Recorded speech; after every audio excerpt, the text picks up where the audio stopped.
दोस्तों, एक कहावत तो आपने सुनी ही होगी कि जब इंसान के समय खराब होता है तो उसकी बुद्धि काम करना बंद कर देता है।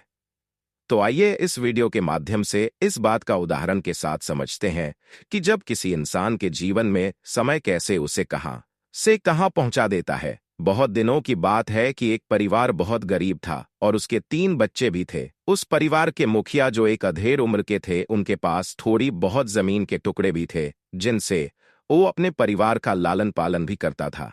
वो हर दिन अपना दिन चर्या उस जमीन पर काम करके बिताता था।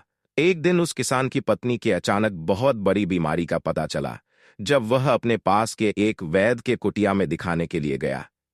कुछ दिनों के दवा दारू कराने के बाद भी नहीं बची उसकी पत्नी, और इस तरह उनके जीवन में समय के खराब होने के दिन साल शुरू हो गया।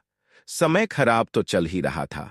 मैं तुम्हें इस बात को एक कहानी की मदद से समझाता हूं। नमस्कार दोस्तों, दर्शन ज्ञान के इस चैनल में एक बार फिर से आप सभी का दिल से स्वागत है। इस कहानी को तुम ध्यान से सुनो, क्योंकि यह कहानी आपकी जिंदगी बदलने वाली है। किसान को काम करने का कुछ भी उसके मन में ख्याल नहीं रहता था। फिर भी किसान जमीन के टुकड़े से अपने बच्चों को एक आसपास के स्कूल, यानी एक गुरुकुल टाइप के पढ़ने का मंदिर था, जिसमें एक गुरु के पास भेजना स्टार्ट कर दिया। किसी तरह से अपने बच्चों को पढ़ाता था। साल बीतता गया और एक दिन एक लड़के से अपनी बिटिया की ब्याह भी करा दी, लेकिन उसे भी पूरा परिवार का समय नहीं बदला। कोई परेशानी उस किसान की कम होने का नाम नहीं ले रहा है।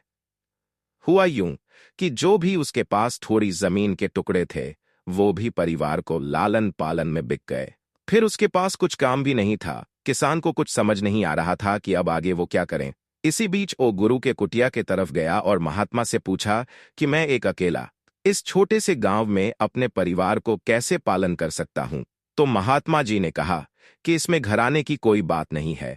ये तो इस अलौकिक संसार की माया है कि जो भी इस पृथ्वी लोक में मानव जीवन में आया है, उसे अपने दुखों और सुखों का हिसाब यहां देकर ही जाना है।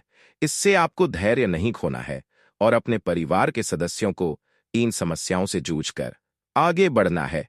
इसी तरह वह अपने लड़के को भी कुछ करने को प्रेरित करता रहा। इसके बावजूद भी उस किसान के घर कुछ नया करने को नहीं समझ आ रहा था कि उसके पारिवारिक जीवन में कैसे आंकलन करें, कि वह पहाड़ जैसे जीवन को आगे कैसे सुदृढ़ करें। तभी एक आइडिया उसे समझ आया कि क्यों ना अपने बच्चों को शहर ले जाकर कुछ मदद करूं, लेकिन समय के चक्कर को कौन रोक सकता है। इस बीच उस किसान को भी बहुत दिनों तक काम के तलाश में शहर दर शहर भटकने के कोशिशों के बावजूद भी वह अपना कीमती जीवन नहीं बचा पाया, और उनका भी अचानक देहांत हो गया और उसके बचे हुए परिवार एक बार फिर से अकेला रह गया।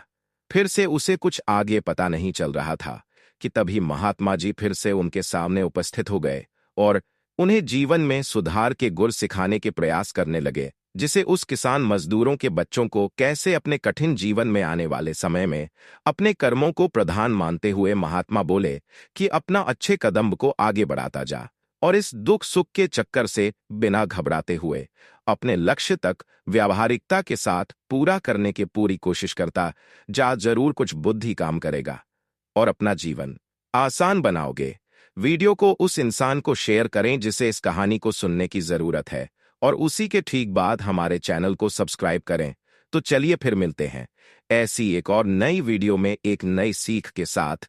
तब तक के लिए अपना ख्याल रखें। धन्यवाद। नमो बुद्धाय, नमो सुखाय।